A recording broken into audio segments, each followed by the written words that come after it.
तो चलो आगे देखते हैं सिंपल कंपाउंड इंटरेस्ट को एकदम नए तरीके से। बोल क्या रहा है कि compound interest on a certain some of money for 3 years, 3 साल का चक्रवृद्धि ब्याज कितना दिया हुआ हमको दिया हुआ चक्रवृद्धि ब्याज 993 दिया हुआ है। ठीक है, रेट ऑफ इंटरेस्ट क्या दिया हुआ है 10% पर, हमको निकालना है मूलधन। ठीक, 3 साल के बारे में बात किया, पहले साल का 10%, दूसरे साल का 10% और तीसरे साल का 10%। कंप्लीट कितना हो गया 30%। Step number 1। ठीक है, कंपाउंड इंटरेस्ट में होता क्या है, कंपाउंड इंटरेस्ट में होता क्या है कि जो आपका सिंपल इंटरेस्ट होता है या जो इंटरेस्ट होता है उस इंटरेस्ट के ऊपर और इंटरेस्ट लग के कंपाउंड इंटरेस्ट बनता है। ठीक है, तो अब 10 का 10% निकाले तो 10 × 10/100 कितना हुआ, एक और हुआ, तो प्लस एक और कर लेते हैं। ये कंप्लीट जो हुआ, ये कंप्लीट हुआ 21%, इसका 10% और निकाल लो तो ये कितना हुआ 2.1% और हुआ। तो कंप्लीट जो कंपाउंड इंटरेस्ट जो रेट ऑफ इंटरेस्ट है वो यहां पर कितना निकला 33.1% निकला। ठीक है, मतलब इंटरेस्ट जो होगा वो किसके बराबर होगा, कंपाउंड इंटरेस्ट होगा 10% के हिसाब से। अगर मैं 3 साल का कंपाउंड इंटरेस्ट कैलकुलेट करूंगा तो वो मेरा कितना निकलेगा 33.1% निकलेगा। प्रिंसिपल मान लेते हैं x, इस x का 33 1/3% निकाले तो ये कितना हुआ 993। ये पॉइंट कटा, यहाँ पे 0 लग गया, ये एक बार में और ये 3 बार में, और जब ये क्रॉस मल्टीप्लाई हो जाएगा तो ये मुझे कितना प्राप्त होगा 3000 प्राप्त होगा। क्लियर हुआ कंपाउंड इंटरेस्ट का कॉन्सेप्ट। क्योंकि अगर आप बेसिक फॉर्मूले से a = आप अगर इस फॉर्मूले से बनाएंगे तो थोड़ा सा टाइम टेकिंग प्रोसीजर है। पहले आप a निकालेंगे, फिर a से p को माइनस करेंगे या डायरेक्टली CI का लगाएंगे, तो उससे बेहतर है 2 साल 3 साल का कॉन्सेप्ट हम लोग इस तरीके से बनाएंगे। चलो अगले क्वेश्चन पे आते हैं। क्या बोल रहा है 2 साल का साधारण ब्याज और चक्रवृद्धि ब्याज का अंतर निकालना है। अंतर निकालने का सूत्र क्या होता है, d = p × r/100 का स्क्वायर। ये लगता है हमारे पास अगर 2 साल का साधारण ब्याज और चक्रवृद्धि ब्याज का अंतर निकालने बोलेगा। मूलधन कितना दिया हुआ है 2000 रुपये, ब्याज दर कितना दिया हुआ है 5/100 का वर्ग, एक बार में 20 बार में, 20 का वर्ग कितना होगा 1/400। ये कटा, ये कटा, ये कटा, ये कटा, एक बार में और 5 बार में, तो आंसर कितना आ गया 5। इतना ही समय लगना, आपको इससे ऊपर समय लगना नहीं अगर आपको सूत्र याद रहेगा तो।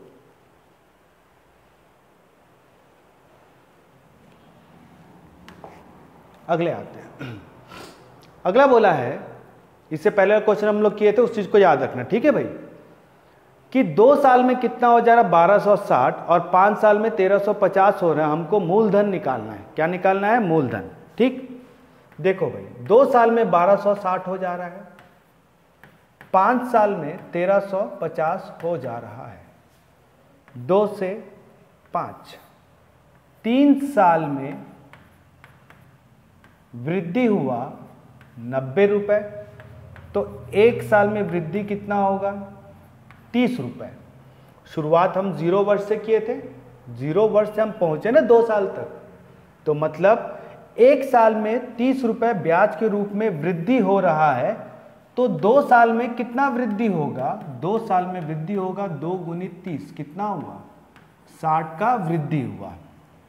मतलब यहां पर एक पैसा मूलधन था, उस मूलधन में 60 रुपए का वृद्धि होके कितना बना है 1260 रुपए। इसीलिए मूलधन कितना होगा 1260 में से 60 को घटा दिए तो कितना मिला 1200। समझ में आया? ठीक। अगला आ जाते हैं। क्या बोल रहा है, एक धनराशि चक्रवृद्धि ब्याज में 15 वर्ष में स्वयं का 2 गुना हो जाता है या कितने वर्षों में 8 गुना हो जाएगा। सिंपल सा है, वर्ष गुना मतलब टाइम्स। 15 साल में 2 गुना हो जा रहा है, हमको कितना गुना करना है, 8 गुना करना है। 8 गुना मतलब 2 के पावर में क्या हुआ 3, तो इसीलिए 15 मल्टीप्लाइड बाई 3 कितना हुआ 45 साल। समझ में आया? जो भी घात में लगता है उस घात को यहां पर क्या करोगे, मल्टीप्लाई कर दोगे समय से, तो हमको निकल जाएगा कितने समय में ये कितना गुना हुआ है। 24 में आते हैं। ठीक, 24 क्या बोल रहा है, एक राशि को 2 वर्ष के लिए एक निश्चित दर पर साधारण ब्याज पर रखा गया। ठीक है भाई, मतलब एक अमाउंट था, उसको यहां पर क्या रखा हुआ है, उसको 2 वर्ष के लिए रखा गया है। अगर ब्याज का दर 1% अधिक रखा जाए, अगर ब्याज का दर 1% अधिक रखा जाए, मतलब रेट ऑफ इंटरेस्ट जो है अगर 1% मोर रख रहा है, तो पैसा कितना ज्यादा मिल रहा है, 24 ज्यादा मिल रहा है। तो इस 1% पे तो पैसा ज्यादा मिला है ना, तो इंटरेस्ट कितना ज्यादा मिला, 24 रुपए ज्यादा मिला। कितने समय पे, 2 साल पे। ठीक है, हमको निकालना क्या है, पी। पी का फॉर्मूला अपन जानते हैं, I into 100 upon R into T, 1 into 2, तो कितना हुआ 1200। ये हमारा आंसर हो गया। क्लियर हो गया? चलिए 25 आ जाते हैं। किसी धनराशि का साधारण ब्याज मूलधन का 4/25 भाग है और वर्षों की संख्या प्रतिशत वार्षिक दर के बराबर है। मतलब जो सिंपल इंटरेस्ट है, जो प्रिंसिपल है, उसका 4/25 हो जा रहा है। But the condition is that principal and the number of years, मतलब टाइम टेकन और जो प्रिंसिपल लगाया था दोनों यहां पर क्या होता है, कॉमन होता है। इस कंडीशन पे चाहे आपको रेट निकालने बोले या टाइम निकालने बोले, तो फॉर्मूला क्या होता है, अंडर रूट। जो भी आपका फ्रैक्शन देगा उस फ्रैक्शन को हम मल्टीप्लाई करेंगे 10 से।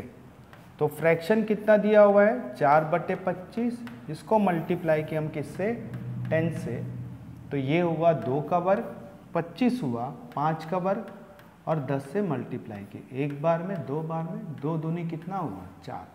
अगर प्रतिशत बोलेगा तो 4%, वर्ष बोलेगा तो 4 वर्ष। ये हमारा आंसर हुआ। क्लियर हुआ?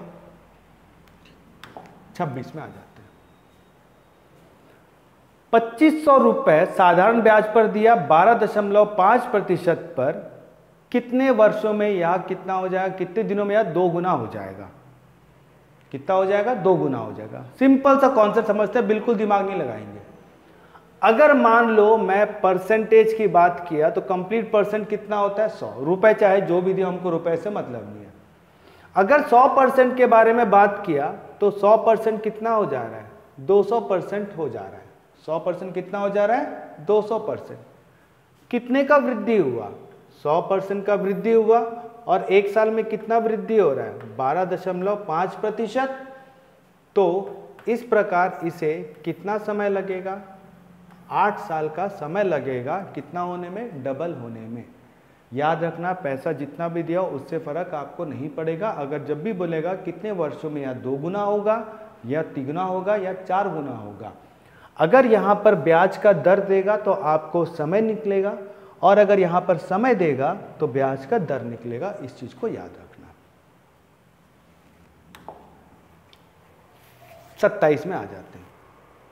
2 अलग अलग बैंकों से 1000 रुपए पर 2 वर्ष के लिए प्राप्त ब्याज का अंतर, जो ब्याज का अंतर है ब्याज बन जाता है, तो इंटरेस्ट कितना बन गया, 20। कितने रुपए का, 1000 रुपए का। कितने वर्षों का, 2 वर्षों का। तो हमारे पास आई आ गया, पी आ गया, टी आ गया, बचा क्या है, आर।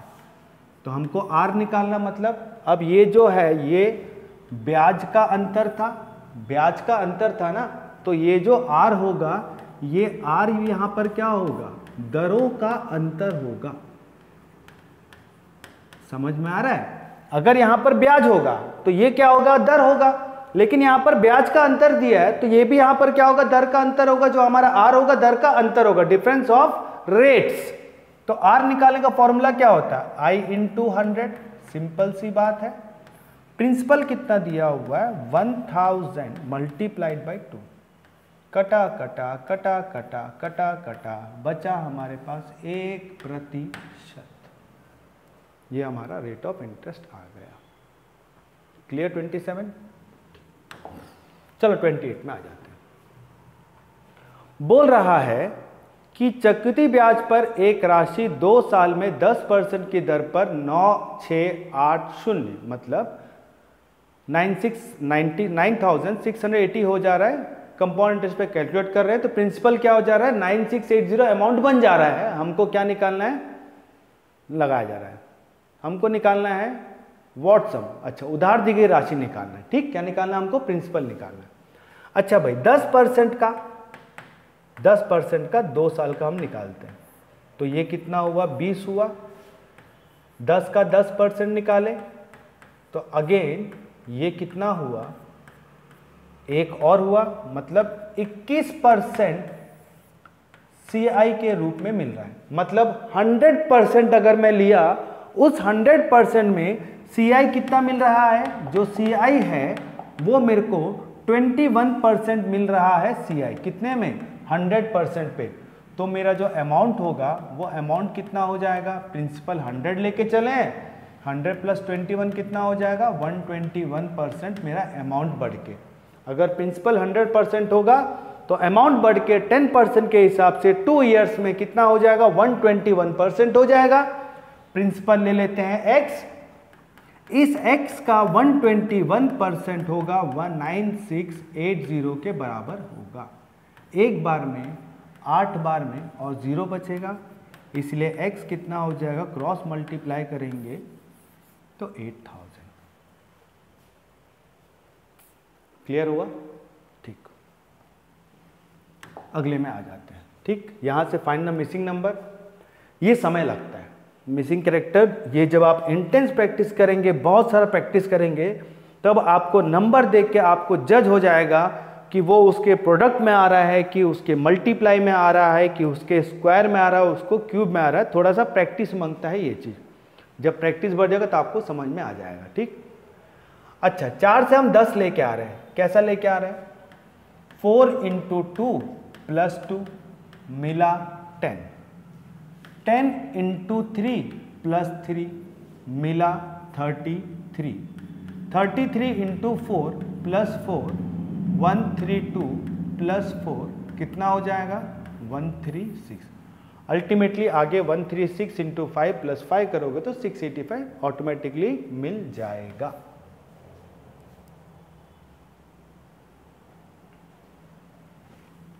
अगला आ जाते हैं। अच्छा 25, 17 और 6 ये दोनों को प्लस किए तो मिला 42, और इस 42 को 7 से डिवाइड किया तो क्या मिला, 6। तो 92 + 20 ये होगा 1112, इसको अगर 7 से डिवाइड किया तो कितना मिला, 60।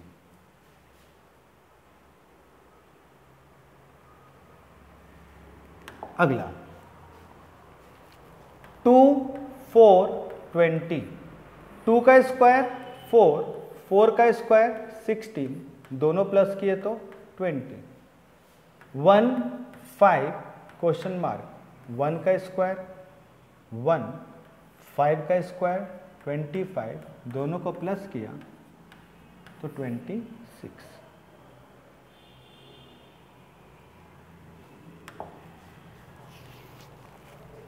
5, 6, 4, 12 ये तीनों को आपस में मल्टीप्लाई किया तो मिला 120, और इसको 10 से डिवाइड कर दिया तो कितना मिला, 12। दिया है 4, 8 और 10, इनको आपस में मल्टीप्लाई किया तो मिला 320 डिवाइडेड बाई 10 तो कितना मिला, 32।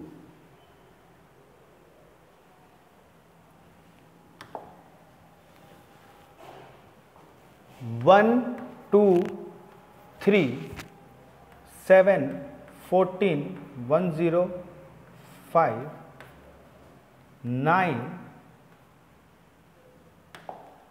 x और 1 1 7।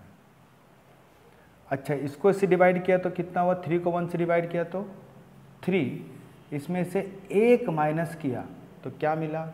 2। इसको इससे डिवाइड किया, मिला 15, 1 कम किया तो मिला कितना? 14। उसी प्रकार अगर इसको इससे डिवाइड किया तो मिला कितना? 13, और अगर इसमें 1 कम किया तो क्या मिलेगा? 12। ठीक,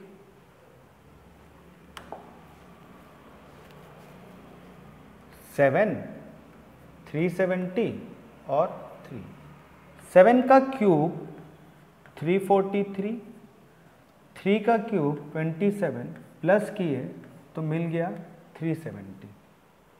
तो उसी प्रकार यहाँ पर 9 का क्यूब 729, 1 का क्यूब 1 और दोनों प्लस किए तो कितना मिला?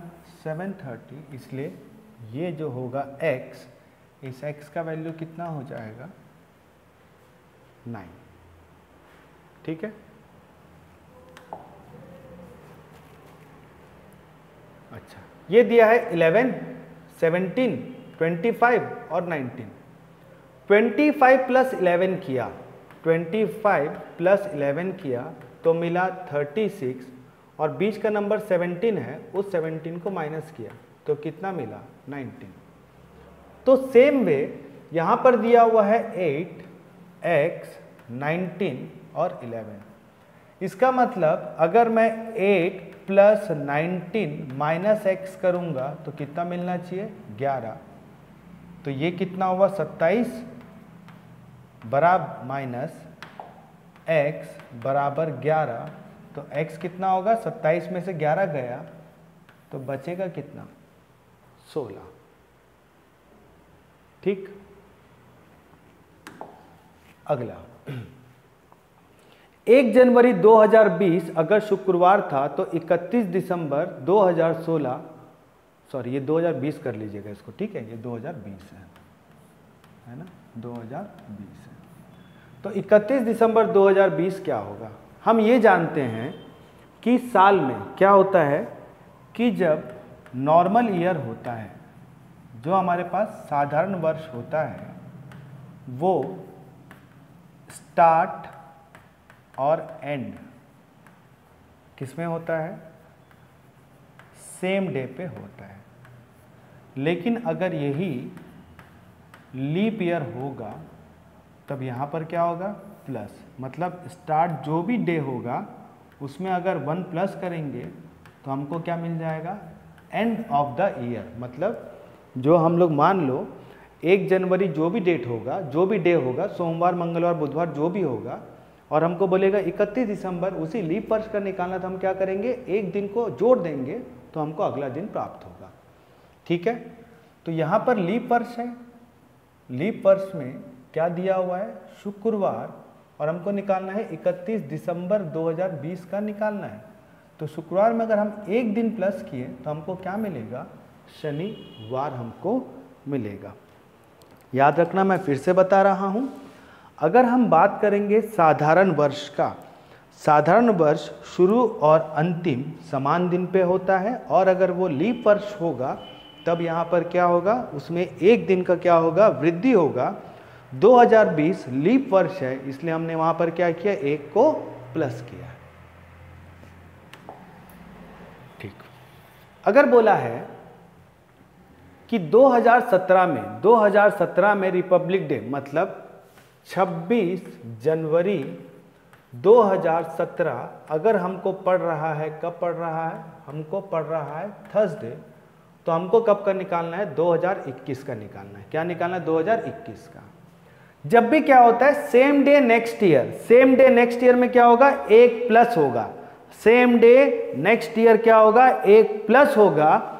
और अगर जब नेक्स्ट ईयर में हम आएंगे और फरवरी, लीप वर्ष का फरवरी क्रॉस करेंगे, तब क्या होगा? +2 होगा। याद रखना।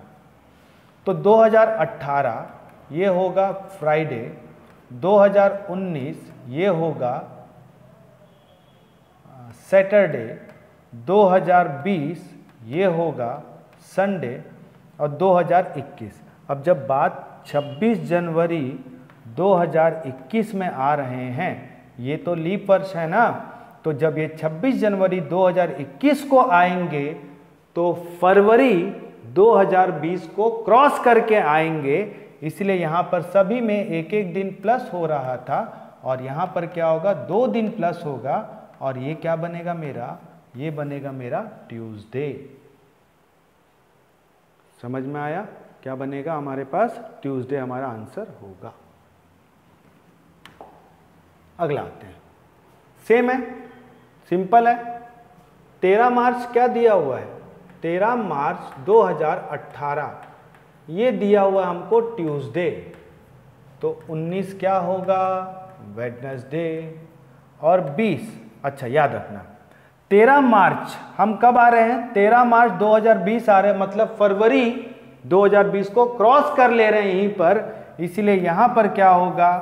फ्राइडे होगा और जब बात 2021 में आएंगे तब यहाँ पर क्या होगा? सैटरडे हमारा आंसर हो जाएगा। ठीक,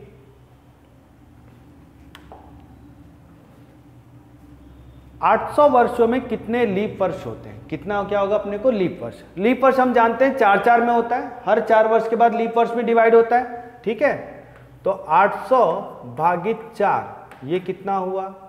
200। लेकिन याद रखना सेंचुरी ईयर 100, 200, 300, 400, 500,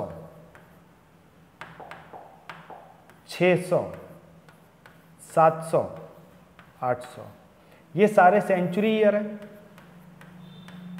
जो 4 से भाग जाते हैं। लेकिन सेंचुरी ईयर लीप वर्ष नहीं होता है। सेंचुरी का लीप कब गिनेंगे? सेंचुरी का लीप तब गिनेंगे जब वो 400 से भाग जाएगा। किससे भाग जाएगा?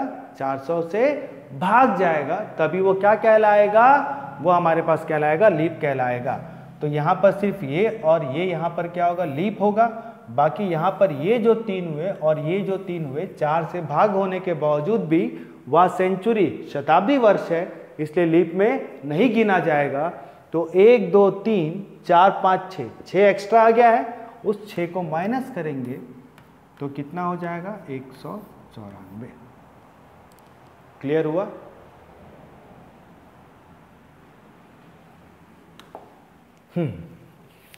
अच्छा, ये बहुत बार आपके पीएससी और व्यापा में पूछा हुआ है। जब हम लोग क्या करते हैं, कोई भी दिन जानते नहीं है, कोई भी रेफरेंस पॉइंट नहीं दिया हुआ, एक पर्टिकुलर डेट दे दिया हुआ है और हमको बोलेगा उसमें आपको क्या निकालना, उसको आपको पर्टिकुलर दिन निकालना आपको। ठीक, तो डिवाइड क्या होता है? पहले सेंचुरी में आते हैं।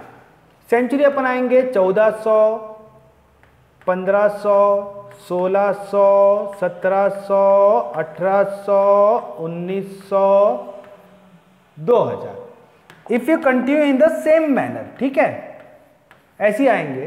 तो याद रखना 2 0 6 4 2 0 6 4 ये कंटिन्यू होगा।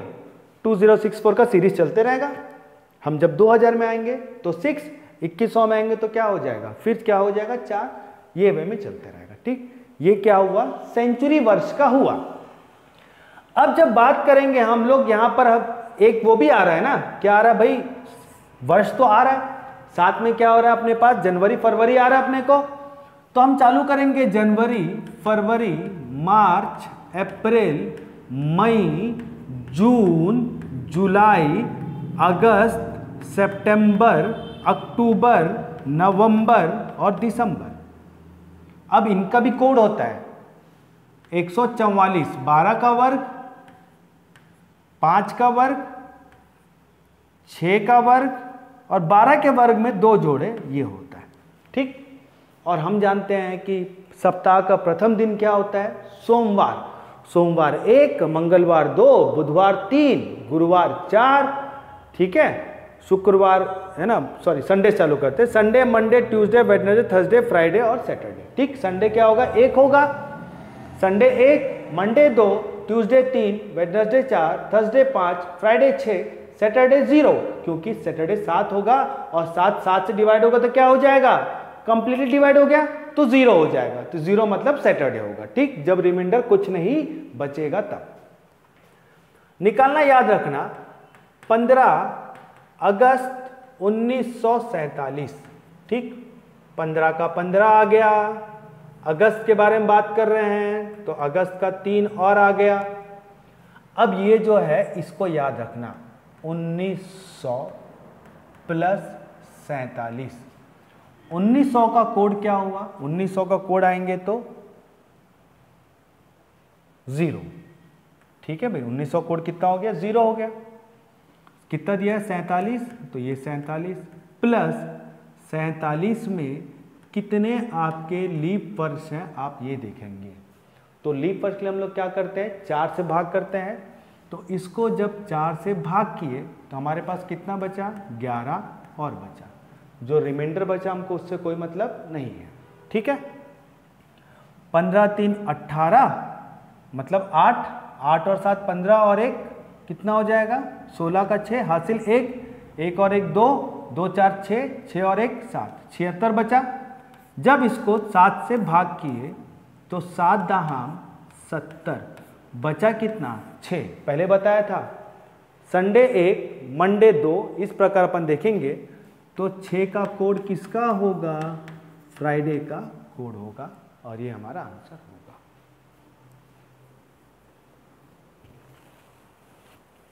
क्लियर? 41 में आ जाते हैं। पासा डाइस जो होता है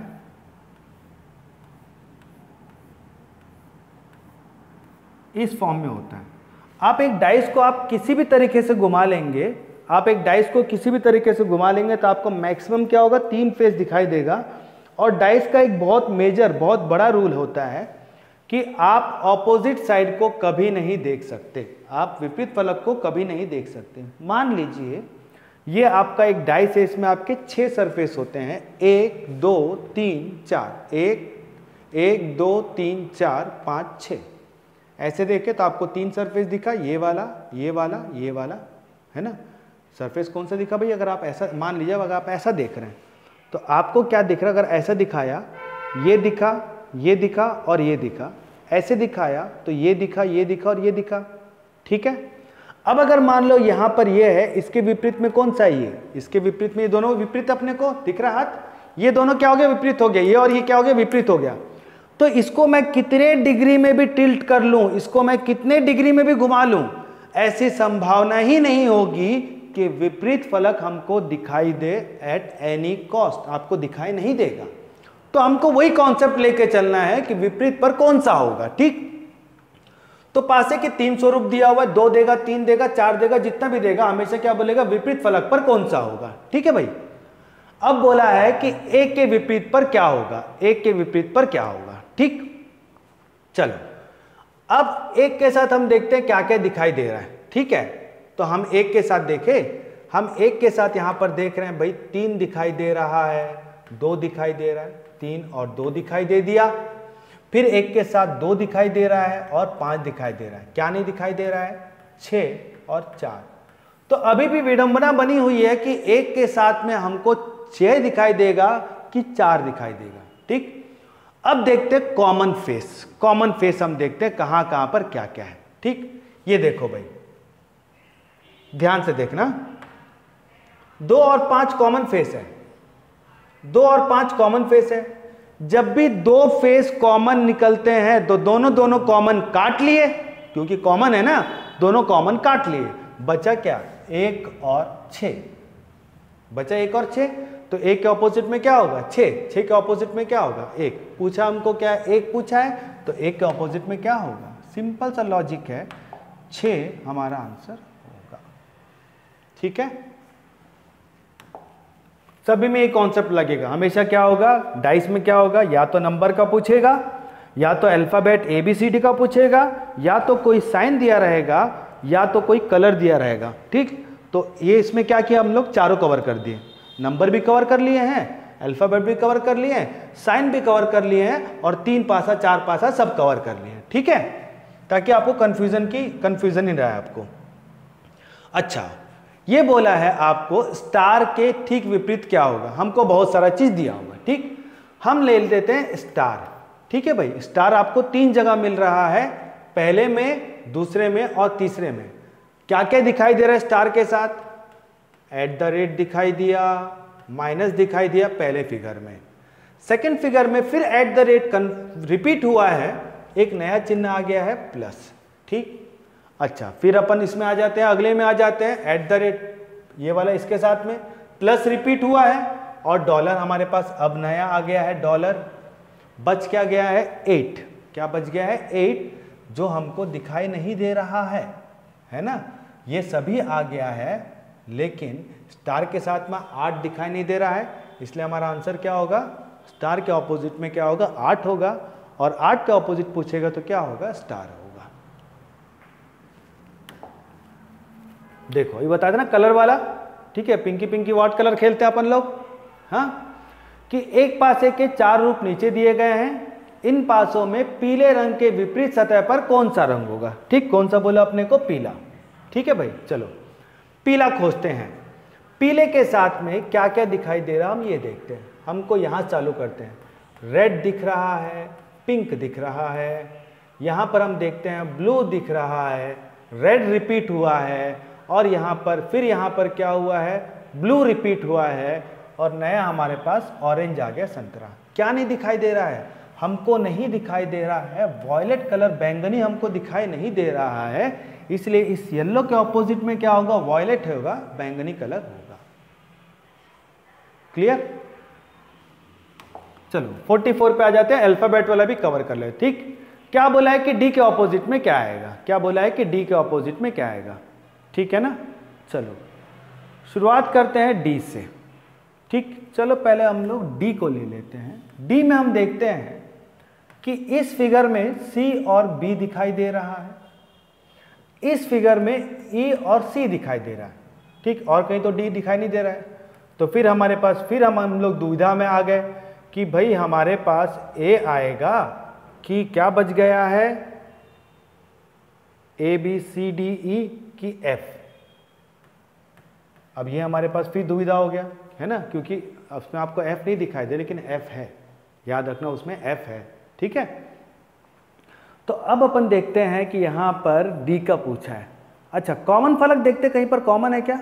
AC या BC कुछ फलक है? हाँ दिख रहा है, ये देखो क्या दिखा हमको यहां पर, देखे AC और, अच्छा AC और AC, अच्छा AC और AC यहां दिख रहा है। अच्छा ये देखो AC कॉमन दिख रहा है। ठीक, या फिर हम सॉरी BC ले लेते हैं। ठीक, सॉरी BC और BC कॉमन लिए। ठीक, तो क्या बचा? A, और यहां पर क्या बचा? D। तो A के ऑपोजिट में क्या होगा? D होगा, तो D के ऑपोजिट में क्या होगा? हम कंफर्म कर लिए, D के ऑपोजिट में क्या होगा? A होगा। फिर से बता रहा हूं, पहले हम लोग क्या किए? पहला काम हम लोग क्या किए? D को हम लोग यहां पर दोनों कॉमन मिला के देखे, तो D के साथ में C दिख रहा है, B दिख रहा है और E दिख रहा है। कंफ्यूजन कहां पे आ रहा है? A और F नहीं दिखाई दे रहा है, तो ये दोनों में एक होगा। ठीक है, ये दोनों में एक होगा, लेकिन हम पता नहीं कर पा रहे दोनों में कॉमन क्या होगा। तब क्या करेंगे? हम वापस आएंगे पुराने थ्योरी पे। किस पे? जहां पर 2 फेस कॉमन होगा, 1 फेस कॉमन होगा। 2 फेस कॉमन देख रहे हैं अपन लोग, BC कॉमन देख रहे हैं, BC कॉमन दिखा, तो यहां पर क्या बचा? A, और यहां पर क्या बचा? D। इसीलिए A के ऑपोजिट में क्या होगा? D होगा। तो भाई जब A के ऑपोजिट में D होगा, तो D के ऑपोजिट में भी क्या होगा? A होगा। ये हमारा आंसर होगा। ठीक, चलो अच्छा, पासे का एक इंपॉर्टेंट बताया था। पासा आपको खुले किसी भी तरीके से। ठीक, पासे को खोलने के बहुत से तरीके होते हैं। बेस फिगर जो होता है वो आपको जो होगा 6 साइड खुलेगा, आप उसको किस जगह से फोल्ड करके कैसे काट के कैसे बढ़ाते हैं वो अलग है। एक कॉमन कॉन्सेप्ट हम जानते हैं, वो जानते हैं कि आपको जो विपरीत फलक होगा, ऑपोजिट साइड होगा, किसी भी कंडीशन पे आपको दिखाई नहीं देगा। Concept number 1। दूसरा कॉन्सेप्ट, जो एक के बाद एक होता है, विपरीत फलक होता है।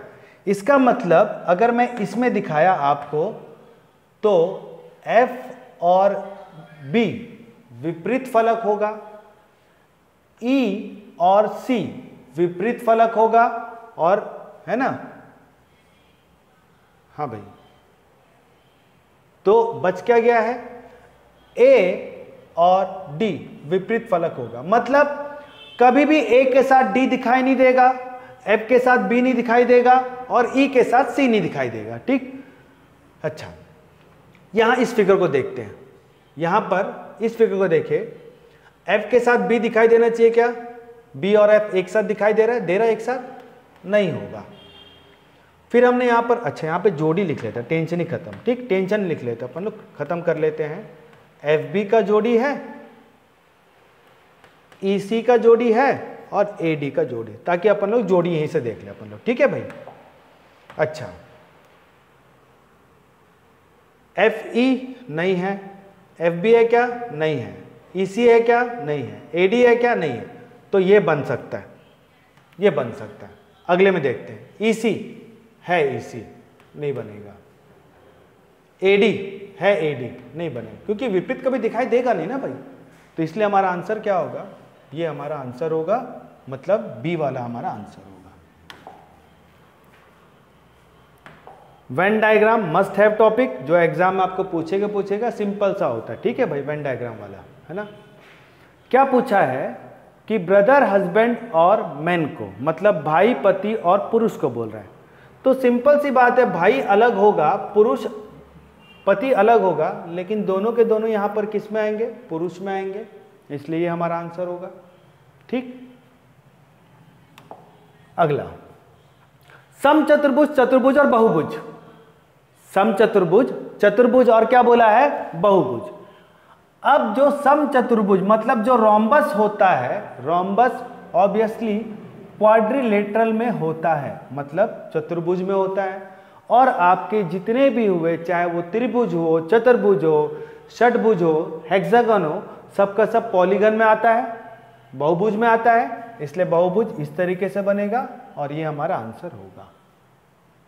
ठीक है, अच्छा याद रखना, जब ये वाला प्रश्न बनाओगे ना, बहुत ध्यानपूर्वक बनाना, क्योंकि ऑप्शन बहुत जल्दी मेल खाता है और हमको लगता है बहुत आसानी से बन जाएगा और हम हड़बड़ी करते हैं। इसमें वाली गलती मत करना। ठीक, अच्छा अगला, क्रिकेटर, फुटबॉलर और भारतीय। क्रिकेटर, फुटबॉलर और भारतीय। तो ये हो सकता है कि भाई एक ही व्यक्ति जो है वो फुटबॉलर भी हो सकता है और वो क्रिकेटर भी हो सकता है, और वो क्या हो सकता है? भारतीय हो सकता है। एक ही आदमी क्या होगा, जो भारत का होगा वही फुटबॉल खेल सकता है और वही क्या कर सकता है? क्रिकेट भी खेल सकता है। तो कॉमन चीज होगा अपने को। ठीक, ऐसा बिल्कुल मत समझना कि फुटबॉलर अलग है और कौन सा क्रिकेटर अलग है, मतलब आप बाईचुंग भूटिया को ले लिए और सचिन तेंदुलकर को ले लिए। ठीक, ऐसा बिल्कुल नहीं कर सकते। यहाँ पर हम एजम्पशन मान के चलते हैं कि वन पर्सन जो फुटबॉल खेलता है वो क्रिकेट भी खेलता है, और वो पर्सन दोनों को साथ में मर्ज होकर भी कर सकता है। ठीक, अगला, यहां पर क्या बोल रहा है? सर्कल रिप्रेजेंट्स प्लेयर, मतलब जो वृत्त है वो खिलाड़ियों को बता रहा है। त्रिकोण स्नातक को, मतलब जो ट्रायंगल है वो बता रहा है ग्रेजुएट्स को, और आयत रेक्टेंगल बता रहा है मैनेजर्स, प्रबंधक को। तो हमको वो संख्या निकालना है जो स्नातक खिलाड़ी प्रबंधक नहीं है। स्नातक खिलाड़ी मतलब he should be graduated plus player but not manager, है ना। मतलब ये स्नातक भी होना चाहिए, खिलाड़ी भी होना चाहिए, ग्रेजुएट भी होना चाहिए, प्लेयर भी होना चाहिए, बट मैनेजर नहीं होना चाहिए। मतलब हम क्या कर रहे हैं? प्लेयर में टिक मार रहे हैं, है ना, प्लेयर में टिक मार रहे हैं और ग्रेजुएट में भी टिक मार रहे हैं, बट मैनेजर में क्या कर रहे हैं? रॉन्ग मार रहे हैं। समझ में आ रहा जो बोल रहा हूं? प्लेयर में राइट होगा, ग्रेजुएट में यहां पर क्या होगा? वो भी राइट होगा, लेकिन मैनेजर में क्या होगा? रॉन्ग होगा। अब प्लेयर किससे दर्शा रहा है? ट्रायंगल, मतलब आपका ट्रायंगल में आना चाहिए। ठीक है भाई, किस में आना चाहिए? ट्रायंगल में आना चाहिए। प्लस आपके पास वो क्या होगा? क्या बोल रहा है वो? उसमें ग्रेजुएट भी होना चाहिए। ग्रेजुएट अपन किस, सॉरी वृत्त बता रहा खिलाड़ी को ना, सॉरी वृत्त बता रहा खिलाड़ी को, मतलब इसमें भी होना चाहिए आपका। ठीक, प्लस त्रिकोण स्नातक, मतलब इसमें भी होना चाहिए, लेकिन किस में नहीं होना चाहिए? आपको इस रेक्टेंगल में आपको नहीं होना चाहिए। तो मतलब ये जो 2 है वो बता रहा है किस में आ रहा है, आपके ट्रायंगल में भी आ रहा है और आपको इस सर्कल में भी आ रहा है और आपका इसमें किस में नहीं आ रहा है, इस रेक्टेंगल आयत में नहीं आ रहा है। तो आवर आंसर विल बी 2। ठीक है। अच्छा, लास्ट क्वेश्चन पे आ जाते हैं। ये बोल रहा है हमारे पास पेंटागन, मतलब जो 5 भुजा वाला है, ठीक है, पेंटागन क्रिकेटर को बता रहा है, वर्ग स्क्वायर बता रहा शतरंज को, और वृत्त ये बता रहा क्लर्क को, मतलब सर्कल बता रहा क्लर्क को। तो हमको ये निकालना है कितने क्रिकेटर शतरंज के खिलाड़ी हैं लेकिन क्लर्क नहीं है। मतलब क्रिकेटर में, मतलब उस बंदे को क्रिकेटर में टिक होना चाहिए, जस्ट वेट, क्रिकेटर में टिक होना चाहिए, ठीक है, चेस में टिक होना चाहिए, बट क्लर्क में नहीं होना चाहिए। तो क्रिकेटर किससे बता रहा है, क्रिकेटर बता रहा है किससे, पेंटागन से। इसमें होना चाहिए, यस, चेस खेलना चाहिए, चेस किसको बता रहा है, स्क्वायर, स्क्वायर में भी होना चाहिए, ये दोनों में होना चाहिए लेकिन सर्कल में नहीं होना चाहिए। तो ये 28 जो है हो तो रहा दोनों में लेकिन सर्कल में आ जा रहा है ना, तो ये हमको नहीं चाहिए। तो हमको यहाँ पर क्या चाहिए, 22 चाहिए और ये 22 हमारा आंसर होगा। क्लियर हुआ। वीडियो देखने के बाद अगर फिर भी अगर आपको लगता है कोई क्वेश्चन आपको लग रहा है कि डाउट है और समझ में नहीं आ रहा है, तो उसमें आप क्या कर दीजिएगा, जो आपके जो ग्रुप चल रहा है ग्रुप में आप एक बार उसको डाल दीजिएगा, मैं उसको वापस फिर से डिटेल सॉल्यूशन बना के आपको फिर से एक ठोक भेज दूंगा आपको। ठीक है, मिलते हैं अगले वाले टेस्ट सीरीज़ में, तब तक के लिए थैंक यू।